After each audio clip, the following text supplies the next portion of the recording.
Hello guys, welcome back to my channel. তো এই episode শুরু আগের এপিসোডের লাস্ট থেকে হয়, যেখানে তারা ঝগড়া করছিল। পার্ক অনেক কষ্টে তাদেরকে শান্ত করায়। মিঞ্জু তো অনেক বেশি ঘাবড়ে ছিল অ্যান্ড সে পার্ককে বিশ্বাস করানোর চেষ্টা করছিল যে আই প্রমিস আমি তার সাথে কিছুই করিনি, আমি তো শুধুমাত্র ওদের হেল্প করছিলাম কারণ সে অসুস্থ ছিল, আর কিছুই নয়, নাকি আমি তার সাথে নাইট স্পেন্ড করেছি।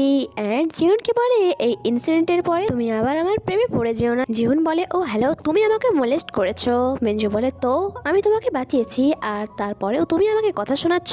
এন্ড তাদের মধ্যে আবারও ঝগড়া শুরু হয়ে যায়। পার্ক তাদেরকে শান্ত করে মিঞ্জুকে বাইরে নিয়ে যায় এন্ড জিউনকে বলে যায় রেস্ট করতে, আর যা জিউনের অনেক ভালো লাগে। বাইরে গিয়ে মিঞ্জু আবারও তাকে আটকায় এন্ড বলে প্লিজ আমার কথা বিশ্বাস করো, আমি তার সাথে কিছুই করিনি, শুধুমাত্র আমার চোখ লেগে গিয়েছিল। পার্ক বলে রিল্যাক্স, আমি জানি তুমি তার সাথে কিছুই করনি, আর তুমি তাকে মারলে কেন? মিঞ্জু বলে আচ্ছা তুমি শুধুমাত্র আমার মারটাই দেখতে পেলে, সে যে আমার চুল ধরে টানলো সেটা দেখলে না? আর তুমি বলো সে একটা ছেলে হয়ে একটা মেয়ের চুল ধরে টানছে, এটা কি ঠিক? পার্ক বলে আরে ইয়ার, ফাইটিং এর সময় কেউ থোড়ি দেখে যে সামনের পার্সন মেয়ে না ছেলে। মিঞ্জু বলে আচ্ছা তার মানে এখন তুমি জিউনের সাইড নিচ্ছ, তুমি সবসময় তার সাথে চিপকে থাকো, তোমার গার্লফ্রেন্ড তোমাকে কিছু বলে না? যদি আমি তোমার গার্লফ্রেন্ড হতাম তাহলে তোমাকে ভালো করে মজা দেখাতাম। অন্যদিকে আমরা জি হাই আর বসকে দেখি তারা একসাথে বসে এখানে কথা বলছিল এই ব্যাপারে যে ওয়ানসুক কার বয়ফ্রেন্ড হবে।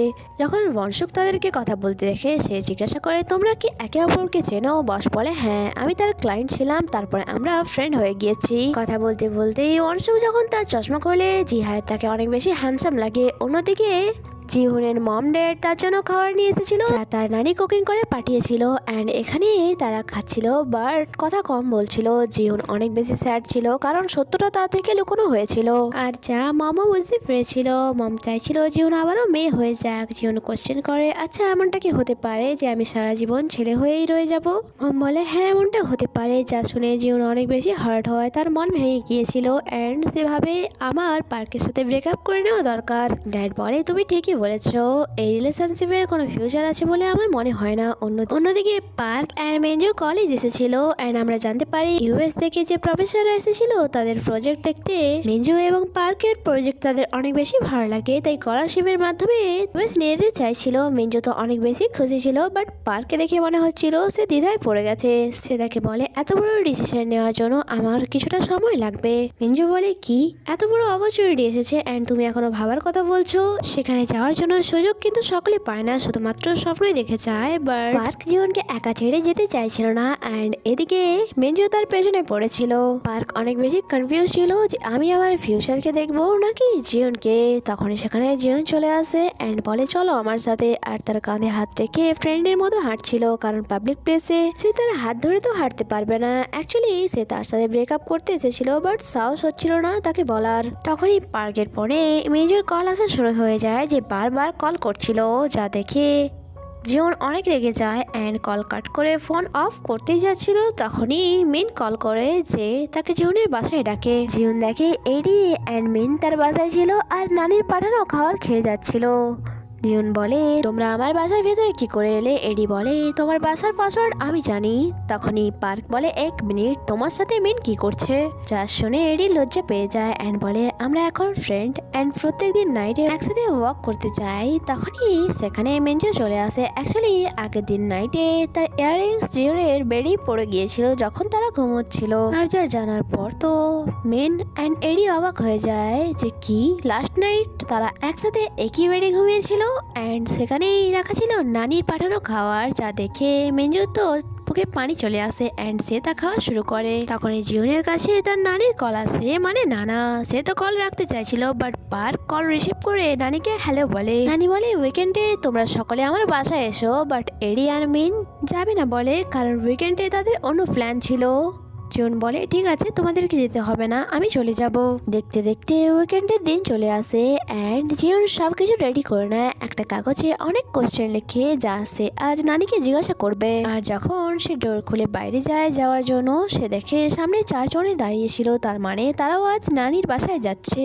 সবাই খুব সুন্দরভাবে ড্রেস আপ করে এসেছিল এখানে। মজার ব্যাপার তো এটাই ছিল যে এডি যাচ্ছে নানির টেস্টি খাবার খাওয়ার লোভে, আর তার জন্যই মিনও তার সাথে যাচ্ছে।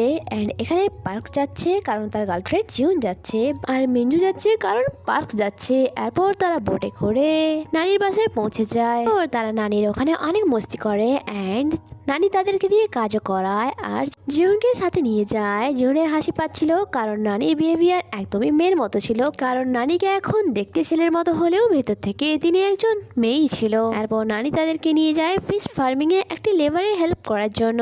অ্যান্ড এখানে পার্ক জিউনের হেল্প করছিল, যা দেখে মিঞ্জু বলে প্লিজ আমারও একটু হেল্প করে দাও, বাট পার্ক মানা করে দেয়। মিঞ্জু বলে কেন, তুমি তো জিউনে হেল্প করছো, তাহলে আমার হেল্প করতে ক্ষতি কি? পার্ক বলে কারণ সে অসুস্থ। মিঞ্জু বলে কোথায় সে অসুস্থ, অ্যান্ড জোর করে পার্কের হেল্প নিয়েছিল। এখানে সবাই অনেক মজা করে। এরপর নানি দেখে জিউন একা বসেছিল, তাই নানি যায় তার কাছে। তখনই জিউন আর নানিকে কোশ্চেন করা শুরু করে যে আপনি কখন ছেলে হয়ে গিয়েছিলেন, তখন আপনার বয়স কত ছিল, কতবার আপনি মেয়ে হয়েছেন, তারপরে আবারও ছেলে হয়ে গিয়েছেন, আর যখন ফার্স্ট টাইম আপনি ছেলে হয়ে গিয়েছিলেন তখন আপনার এক্সপিরিয়েন্স কেমন ছিল, যখন ছেলে হয়ে আবারও মেয়ে হলেন না তখন আপনার কেমন লেগেছিল। অন্যদিকে পার্ক আর মিঞ্জু একটু বেশি ক্লোজ আসছিল অ্যান্ড তাদেরকে দেখে এডি অনেক বেশি রেগে যায় যে আমার ফ্রেন্ড এখন নেই। পার্ক তার সাথে চিপকানো শুরু করে দিল। অন্যদিকে নানি বলে আমি 40 বছর আগে ছেলে হয়ে গিয়েছিলাম। জিউন বলে নানা কোথায় অ্যান্ড তিনি কি করতেন। নানি জানায় তোমার নানা ফিশারম্যান ছিল অ্যান্ড যখন আমি এমন হয়ে গিয়েছিলাম তোমার নানা আমাকে আর তোমার মমকে ছেড়ে পালিয়ে যায়। তারপর জিউন নানিকে তার মমের ব্যাপারে জিজ্ঞাসা করলে নানিও তাকে মমের ব্যাপারে সমস্ত কিছু বলে। এরপর জিউনকে বলে দেখো তুমি ছেলে হয়ে গিয়েছো, তার মানে এটা নয় যে তোমার লাইফ এখানেই শেষ হয়ে গিয়েছে, প্রেজেন্টে বাঁচো অ্যান্ড এই মুহূর্তটাকে উপভোগ করো। এমনিতেও তোমার বয়ফ্রেন্ড আছে, সে তোমাকে অনেক বেশি ভালোবাসে।